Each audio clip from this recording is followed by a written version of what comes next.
சபா மாநில சட்டமன்ற தேர்தலை முன்னிட்டு சகாமா தொகுதியில் போட்டியிடும் பக்காத்தான் அரப்பான் வேட்பாளர் ரோமான்சா லமீனுக்கு ஆதரவாக தேசிய ஒருமைப்பாட்டுத்துறை துணை அமைச்சர் செனட்டர் சரஸ்வதி கந்தசாமி பிரச்சாரத்தில் ஈடுபட்டார். நேற்றிரவு தாமான் வாரிசான் பகுதியில் நடைபெற்ற பிரச்சார கூட்டத்தில் கலந்து கொண்ட அவருக்கு சுற்று வட்டார மக்கள் சிறப்பான வரவேற்பை அளித்தனர். நிலையான அரசியல் சூழல், மக்களின் பிரச்சனைகளை செவிமடுக்கும் அரசாங்கம், சமூக மேம்பாடு ஆகியவற்றை அங்குள்ள மக்கள் எதிர்பார்ப்பதாக சிறப்புரையாற்றிய சரஸ்வதி கூறினார்.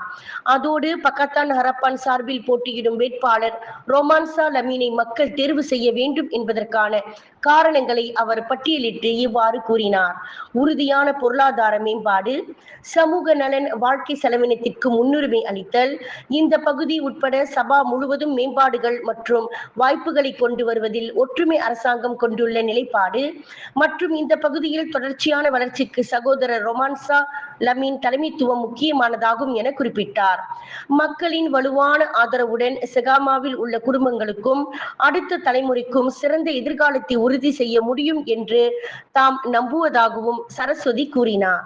விலையில் மேலும் செய்திகளை தெரிந்து கொள்ள கீழே இருக்கும் பெல் பட்டனை அழுத்துங்கள். உங்கள் ஆதரவை வெளிப்படுத்த லைக் மற்றும் ஷேர் செய்யுங்கள். தொடர்ந்து விண்வெளியுடன் உங்கள் பயணத்தை தொடர்ந்திருக்க சப்ஸ்கிரைப் செய்யுங்கள்.